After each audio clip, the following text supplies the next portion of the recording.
The congressman here was the lead sponsor, so I think maybe he can say more about it than I can. Please. Well, it's difficult for Americans to buy a home, particularly after the last 4 years, sir. But with the president's signature today, we're going to make it easy for people to buy a home without getting hassled. For years, their private personal information has been bought and sold in the open market, resulting in them getting innumerable phone calls and text messages. But with your signature today, we're going to put an end to that so that when Americans try to realize the American dream of owning a home, they're able to do so without being harassed. Good job. Good. It's a great honor, Jim. Okay, there it is. And that's going to help a lot of the homeowners of our great country. John, want to hold that? Okay, Will, you go ahead, and I'd like to leave you with this gift from a constituent back in Tennessee. That's very nice. Next, we have a number of executive orders for your attention, sir. From 1789 until 1947, our nation won some of its greatest military victories under the direction of a Secretary of War operating within a Department of War. You will authorize the current Secretary of Defense and the current Department of Defense to once again embrace this great lineage and once again be named the Secretary of War and the Department of War. So this is something we thought long and hard about. We've been talking about it for months, Pete and I and Dan. Dan came into the fold, by the way, a great general. He headed up I wouldn't call it an attack, I'd almost call that one maybe even more than an attack, what he did with Iran. You saw the success of that operation. It was perfect. In fact, this was sent to me by the great company that makes that particular B-2 bomber, and it was flawless. It was actually flawless. They flew for 37 hours back and forth, and there wasn't a bolt that was out of condition. There wasn't an engine failure. There was no problem. It was a perfect attack, and it knocked out any possible nuclear capability for Iran, which nobody wanted to see, and we weren't going to put up with. So great job, Dan, and we've been talking about this Department of War. So we won the First World War. We won the Second World War. We won everything before that and in between. And then we decided to go woke, and we changed the name to Department of Defense. So we're going Department of War, and I'd like to ask our Secretary of War to say a few words, Pete Hegseth. I think it's a much more appropriate name, especially in light of where the world is right now. We have the strongest military in the world. We have the greatest equipment in the world. We have the greatest manufacturers of equipment by far. There's nobody to even compete. And you see that with this, and so many other things. The Patriots are the best. Every element of the military we make the best by far. So Pete, I'd like to ask you and maybe Dan Raisin Kane to say a few words, please. Mr. President, thank you. After winning a war for independence in 1789, George Washington established the War Department, and Henry Knox was his first Secretary of War. This country won every major war after that, to include World War I and World War II. Total victory, Mr. President, as you said. Then, 150 years after that, we changed the name after World War II from the Department of War to the Department of Defense in 1947. And as you pointed out, Mr. President, we haven't won a major war since. And that's not to disparage our war fighters, whether it's the Korean War, the Vietnam War, or our generation of Iraq and Afghanistan. That's to recognize that this name change is not just about renaming. It's about restoring. Words matter. It's restoring, as you've guided us to, Mr. President, restoring the warrior ethos, restoring victory and clarity as an end state, restoring intentionality to the use of force. So, at your direction, Mr. President, the War Department is going to fight decisively, not endless conflicts. It's going to fight to win, not to lose. We're going to go on offense, not just on defense. Maximum lethality, not tepid legality.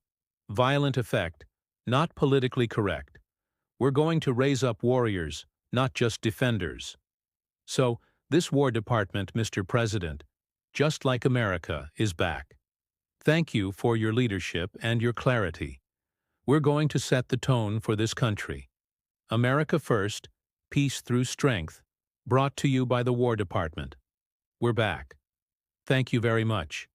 Very well stated. And really it has to do with winning. We should have won every war. We could have won every war, but we really chose to be very politically correct or woke, and we just fight forever. And then we wouldn't lose, really. We just fight to sort of tie.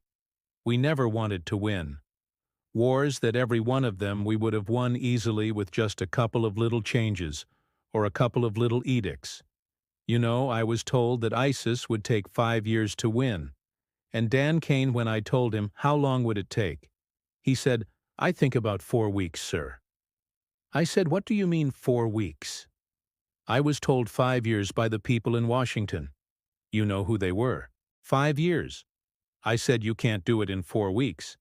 I actually flew to Iraq to meet with him, and I met him at a big airbase. And remember that famous day, right? It turned out to be a famous day for our country because you are now the head of the Joint Chiefs of Staff, which is the biggest deal. And he is because he did things that everybody said couldn't be done. So they said it was going to be 5 years, and he knocked them out in about 4 weeks, total 100%. We took over, and ISIS was gone. Pretty amazing. But we never fought to win. And now if we have to fight at all, we solved 7 wars.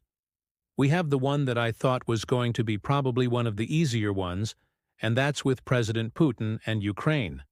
And that turned out to be one that's a little bit more difficult, but the 7 are done. They were supposed to be much more difficult to solve. I solved every one of them.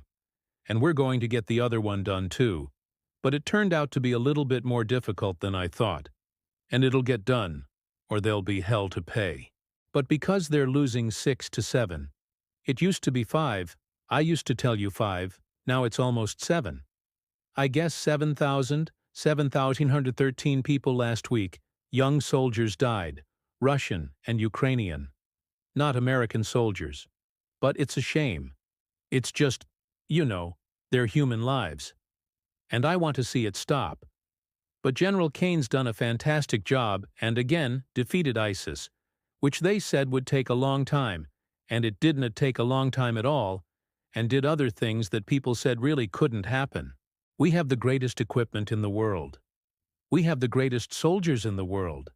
Dan, say a few words, please. Yes, sir. Thank you, Mr. President. It's a true honor for me today to represent the incredible men and women of America's joint force. Today and every day, the 2.8 million servicemen and women stand ready to fulfill our sacred duty to protect America at home and abroad.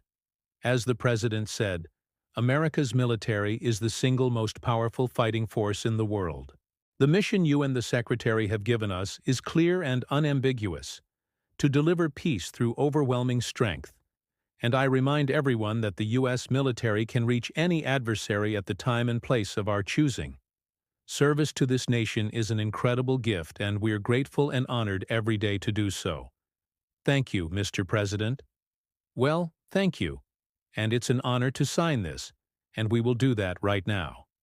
I think that's a big one, I'll be honest. That's a big one. It's a big one, Mr. President. Do you have any questions on this subject? We're going to be discussing the G20 in a couple of minutes, but yes, please. What gave you the idea for this rebrand? And a question for you, the newly minted Secretary of War.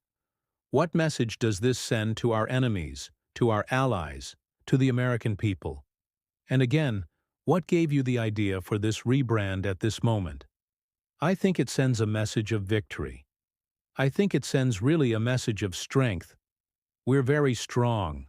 We're much stronger than anyone would really understand. And again, having the great equipment, we have just so much better. You look at all of it, just any of it. Submarines, as an example, we're 20 years ahead of anyone else. Nobody even compares. And I let a lot of this happen in my first term. We totally rebuilt our military. Then, of course, you had that catastrophe in Afghanistan where they gave up a lot of the equipment, but a relatively small amount, but still a lot. It was a lot in Afghanistan.